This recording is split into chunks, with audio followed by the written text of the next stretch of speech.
Guys, ನಮ್ಮ ಕೊಳ್ಳೇಗಾಲ ಹತ್ರ ಒಂದು ರಹಸ್ಯ ಬೌದ್ಧ ಗ್ರಾಮ ಇದೆ. ಅದನ್ನ ನೋಡಿದ್ರೆ ನೀವಂತೂ ಖಂಡಿತ ಶಾಕ್ ಆಗ್ಬಿಡ್ತೀರಾ. ಬನ್ನಿ ಇವತ್ತು ಆ ಬೌದ್ಧ ಗ್ರಾಮನ ಎಕ್ಸ್ಪ್ಲೋರ್ ಮಾಡೋಣ. ಹಲೋ, ನಮಸ್ಕಾರ Karnataka. Welcome back to my YouTube channel. ಎಲ್ಲರೂ ಹೇಗಿದ್ದೀರಾ? ನಾನಂತೂ ಸಿಕ್ಕಾಪಟ್ಟೆ ಆರಾಮಾಗಿದ್ದೀನಿ. ಇವತ್ತು ನಮ್ಮ ಕರ್ನಾಟಕ ರಾಜ್ಯದಲ್ಲಿರೋ ಒಂದು ವಿಭಿನ್ನ ಪ್ರಪಂಚವನ್ನು ನಿಮಗೆ ತೋರ್ಸಕ್ಕೆ ಕರ್ಕೊ ಹೋಗ್ತಾ ಇದ್ದೀನಿ. ಅದು ಬೇರೆ ಯಾವುದೂ ಅಲ್ಲ, ಕೊಳ್ಳೇಗಾಲದಲ್ಲಿರುವ ಟಿಬೆಟಿಯನ್ ಸೆಟಲ್ಮೆಂಟು. ಇವತ್ತು ನಾನು ನಿಮಗೆ ಟಿಬೆಟ್ ಸಂಸ್ಕೃತಿ ಹಾಗೂ ಅಲ್ಲಿರುವಂತಹ ಬೌದ್ಧ ಮಠಗಳು, ಅವರ ಆಚಾರ ವಿಚಾರ ಎಲ್ಲವನ್ನೂ ನಿಮಗೆ ಇವತ್ತಿನ ವಿಡಿಯೋಲಿ ತೋರಿಸೋಂಥ ಪ್ರಯತ್ನ ಮಾಡ್ತೀನಿ. ಗೈಸ್, ಇವತ್ತಿನ ವ್ಲಾಗ್ನ ವಿಶೇಷತೆ ಏನಪ್ಪ ಅಂತಂದರೆ, ನಮ್ಮ ಜೀವದ ಗೆಳೆಯ ಟಾಮಿ ಅವರು ನನ್ನ ಜೊತೆ ಜಾಯ್ನ್ ಆಗಿದ್ದಾರೆ.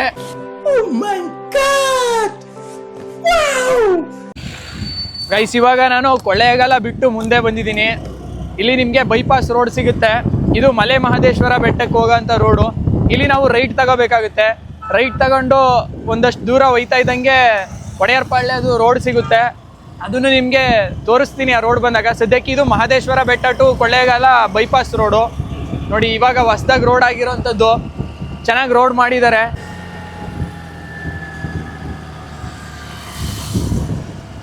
ಗೈಸ್, ಒಂದು 500 ಮೀಟರ್ಸ್ ಬರ್ತಾ ಇದ್ದಂಗೆ ಇಲ್ಲಿ ರೈಟ್ ತಗೋಬೇಕಾಗುತ್ತೆ. ಇದು ಗುಂಡಲ್ ಡ್ಯಾಮ್ಗೆ ಹೋಗುವಂತಹ ಒಂದು ರೋಡು.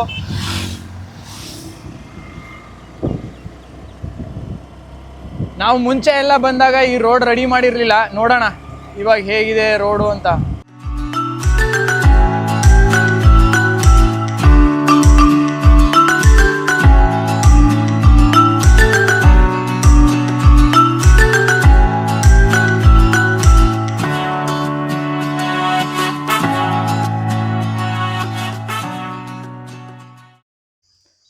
ಗೈಸ್, ನೀವಿಲ್ಲಿ ನೋಡ್ತಾ ಇರೋದು ಕೊಳ್ಳೇಗಾಲದಿಂದ ಸತ್ಯಮಂಗ್ಲಕ್ಕೆ ಹೋಗುವಂಥ ಒಂದು ಮುಖ್ಯ ರಸ್ತೆ.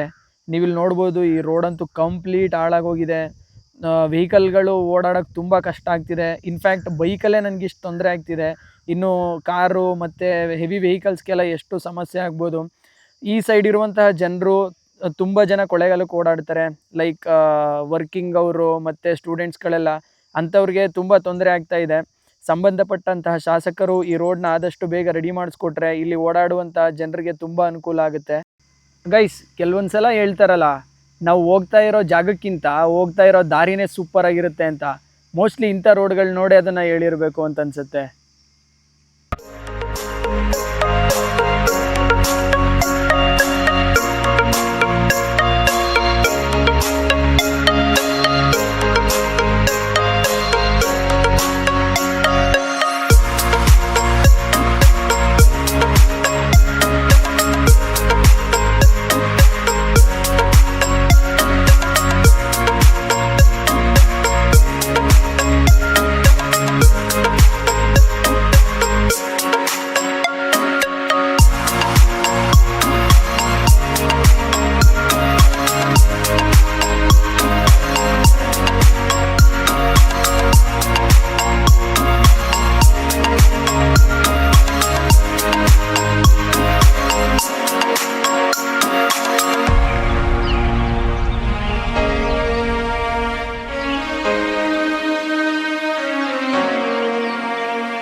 ಎಸ್ ಗಾಯ್ಸ್, ಸುಮಾರು ಒಂದು 30-45 ನಿಮಿಷ ಆದಮೇಲೆ ನಾವು ಫೈನಲಿ ರೀಚ್ ಆಗಿದ್ದೀವಿ ಒಡೆಯರ್ಪಾಳ್ಯಕ್ಕೆ.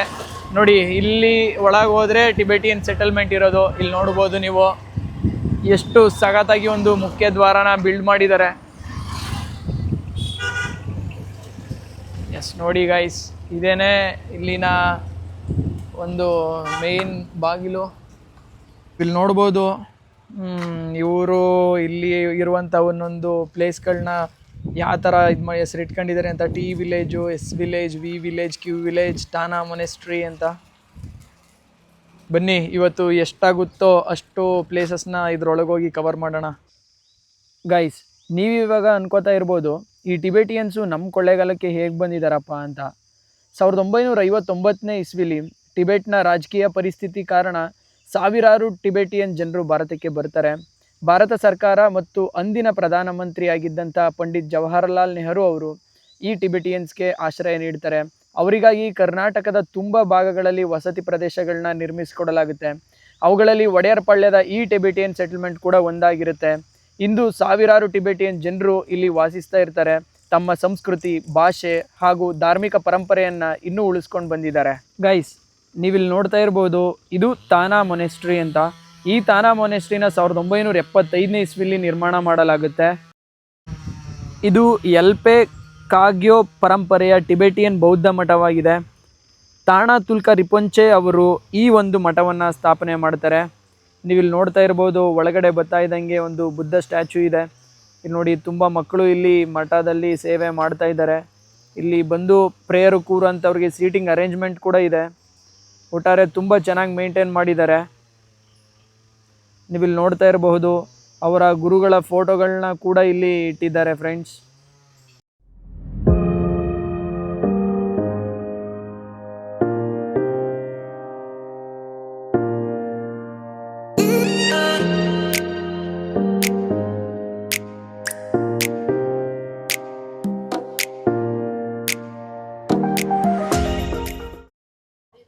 ಗೈಸ್, ಇಲ್ಲಂತೂ ತುಂಬ ಮಾನೆಸ್ಟ್ರೀಸ್ ಇದೆ.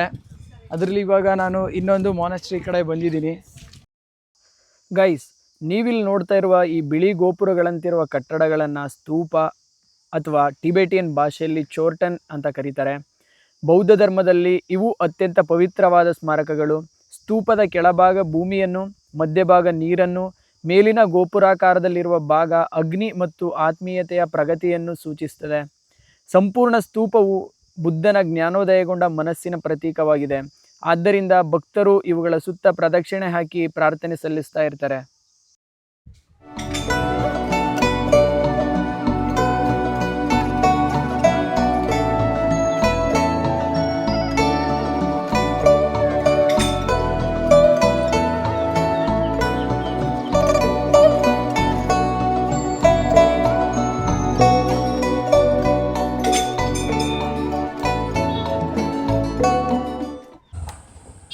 Excuse me, how can I reach Golden Buddha statue? Okay, thank you so much. Yeah, cheers. Guys, ನೀವಿಲ್ಲಿ ನೋಡ್ತಾ ಇರುವಂತಹದ್ದು ಬುದ್ಧಿಸ್ಟ್ ಫ್ಲಾಗು. ಈ ಒಂದು ಬೌದ್ಧ ಧ್ವಜವು ಗೌತಮ ಬುದ್ಧ ಅವರ ಜ್ಞಾನೋದಯದ ನಂತರ ಹೊರಹೊಮ್ಮಿದಂತಹ ದಿವ್ಯ ಪ್ರಕಾಶನವನ್ನು ಸೂಚಿಸುತ್ತದೆ. ಇದರ 6 ಬಣ್ಣಗಳು ಕರುಣೆ, ಜ್ಞಾನ, ಶಾಂತಿ, ಶುದ್ಧತೆ ಮತ್ತು ಸತ್ಯವನ್ನು ಪ್ರತಿನಿಧಿಸುತ್ತವೆ. ಇದು ವಿಶ್ವದ ಎಲ್ಲ ಬೌದ್ಧರ ಏಕತೆಯ ಸಂಕೇತವಾಗಿದೆ. ಗೈಸ್, ಈ ಒಂದು ಬುದ್ಧಿಸ್ಟ್ ಸೆಟಲ್ಮೆಂಟು ಕೊಳ್ಳೇಗಾಲದಲ್ಲಿದ್ದರು. ಇದರ ವೈಬ್ ಮಾತ್ರ ಯಾವುದೋ ಬೇರೆ ದೇಶದಲ್ಲಿದೆ ಅನ್ನೋ ಥರ ಇದೆ. ಇಲ್ಲಿ ಒಂದು ವಿಲೇಜಸ್ ಇರ್ಬೋದು, ತುಂಬ ಕ್ಲೀನ್ ಆ್ಯಂಡ್ ಟೈಡಿಯಾಗಿ ಮೇಂಟೈನ್ ಮಾಡಿದ್ದಾರೆ. ಇಲ್ಲಿ ಒಂದು ಸವಲತ್ತುಗಳಿರ್ಬೋದು, ಪ್ರತಿಯೊಂದೂ ಚೆನ್ನಾಗಿ ಮಾಡಿದ್ದಾರೆ. ಇಲ್ಲಿ ನೋಡಿ ಗೈಸ್, ಈ ಮಾನೆಸ್ಟ್ರಿನ ನೆಕ್ಸ್ಟ್ ಲೆವೆಲ್ ಅನ್ಕೋಬಿಡಿ. ಬಿಲ್ಡಿಂಗು ಎಂಥ ಕನ್ಸ್ಟ್ರಕ್ಷನು, ಅದೆಷ್ಟು ವರ್ಷಗಳು ಹಿಡಿತೋ ಇದನ್ನೆಲ್ಲ ಕಟ್ಟೋದಕ್ಕೆ.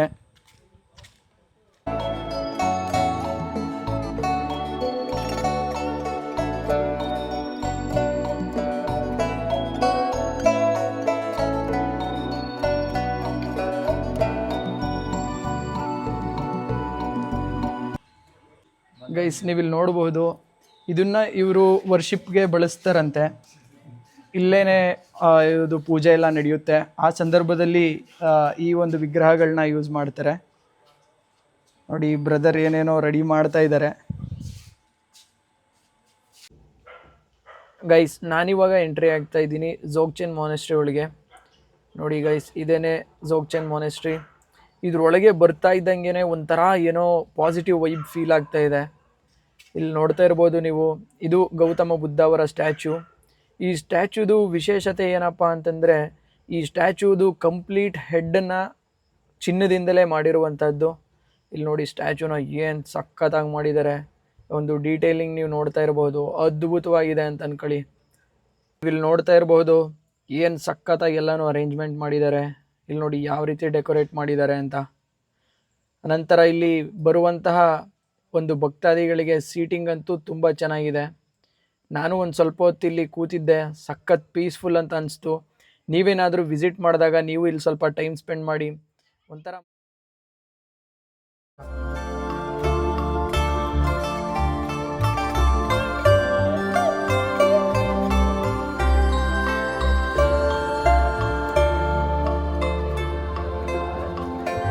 Okay.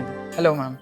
May I know your name, please? My name is Tolma, Okay. and I live here. Okay. And yeah, Yeah, can you please tell me about this monastery? this monastery is called Dzogchen Monastery, and it was built in the year 1992. So roughly, it is like 30 years old now. 30 years. Yeah, it was inaugurated by our His Holiness the 14th Dalai Lama. You must be Yeah. I've heard aware of about him. him. Yeah, so he inaugurated this monastery in the year 1992, and the Rinpoche of this monastery is Dzogchen Rinpoche. And I've seen some rotating wheels Yeah. back of this temple. Yeah. Could you please tell me about that? So, in the wheel, in the prayer wheel, there are many prayers which is installed inside those wheel. So it is believed that when you rotate one wheel, you are rotating all the mantras that is inside those wheels. So okay. you get the blessing by rotating those wheels. Okay. Since how many years you have been here? I was born in this Here. settlement, so All right. Since when you guys came here and settled down? it's been more than 50. I think this year is 52 years of this. Since settlement, 52 yeah. years, your community is living in this Yeah. locality. Yeah, thank They you. have just recently celebrated Golden Jubilee of this settlement. Yeah. Yeah, thank you so much, ma'am. ನೋಡಿ guys, ದೀಪಗಳೆಲ್ಲ ready ಮಾಡ್ತಾ ಇದ್ದಾರೆ. ನೋಡಿ, ಈ ದೀಪಗಳನ್ನ ready ಮಾಡಿ ಇವರು ಈ ಒಂದು ದೀಪ ಸ್ತಂಭದ ಮೇಲೆ ಇಡ್ತಾರಂತೆ. ಇಲ್ಲಿ ಇಟ್ಟರೆ ಯಾವಾಗಲೂ ಶಾಂತಿ ನೆಮ್ಮದಿ ಇಲ್ಲಿ ಇರುತ್ತೆ ಅನ್ನೋ ಒಂದು ಪ್ರತೀತಿ ಇಲ್ಲಿ, ಅದನ್ನು ಇಲ್ಲಿ ಜನ ನಂಬಿದ್ದಾರೆ. ನೋಡಿ, ಬ್ರದರ್ ಇಡ್ತಾ ಇದ್ದಾರೆ.